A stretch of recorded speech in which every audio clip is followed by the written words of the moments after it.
សុខភាពល្អតាមបែបធម្មជាតិគឺជាការដែលមនុស្សយើងជ្រើសរើសនៅអ្វីដែលល្អសម្រាប់រាងកាយរាល់ថ្ងៃថ្ងៃនេះរូបខ្ញុំបាទមានការចូលរួម6ចំណុចទាក់ទងជាមួយនឹងការដែលមនុស្សយើងចង់ទទួលបាននូវសុខភាពល្អតាមបែបធម្មជាតិធ្វើម៉េចចូលស្ដាប់វីដេអូមួយនេះរហូតដល់ចប់ទាំងអស់គ្នា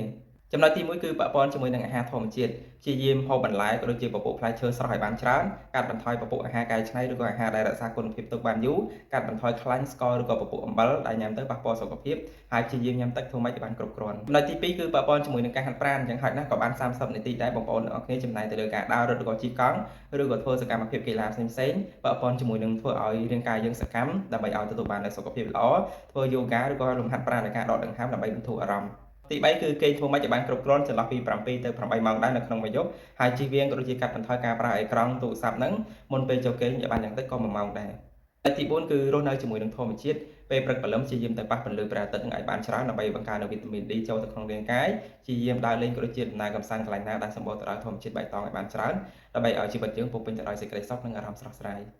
ទី5គឺថែរក្សាផ្លូវចិត្តព្យាយាមគិតវិជ្ជមានឲ្យបានច្រើនឆ្លៀតពេលនៅក្នុងការដែលបងប្អូនតាំងសមាធិឬក៏ធ្វើវិបស្សនាអធិដ្ឋានដល់ការដឹងគុណនៅអ្វីដែលយើងមានស្ដាប់តន្ត្រីហើយកុំបង្ខំឲ្យខ្លួនឯងនឹងធ្វើការងារធ្ងន់ៗខ្លាំងពេកហើយចំណុចទី6ចុងក្រោយជៀសវាងនៅអ្វីដែលមានផលប៉ះពាល់ទៅលើសុខភាពដូចជាការដែលបងប្អូនជក់បារីញ៉ាំស្រាច្រើនលើសលប់ឬក៏ញ៉ាំភេសជ្ជៈគ្រឿងកំប៉ុងរបស់ផ្អែមច្រើនដែលជាសារហេតុដែលបង្កឲ្យមនុស្សយើងនឹងមានបញ្ហាសុខភាពនៅថ្ងៃក្រោយការរស់នៅតាមបែបធម្មជាតិទាំង6ចំណុចនេះគឺជារឿងមួយដែលល្អខ្លាំងមែនទែនបើសិនជាបងប្អូនអរគ្នាអាចអនុវត្តបានកុំភ្លេចជួយចុច Share ចែករំលែកវីដេអូនេះម្នាក់មួយផងដើម្បីទុកជាចំណេះដឹងទាក់ទងនឹងរឿងរ៉ាវសុខភាពហើយទទួលបាននូវសុខភាពល្អគ្រប់គ្រាន់គ្រួសារ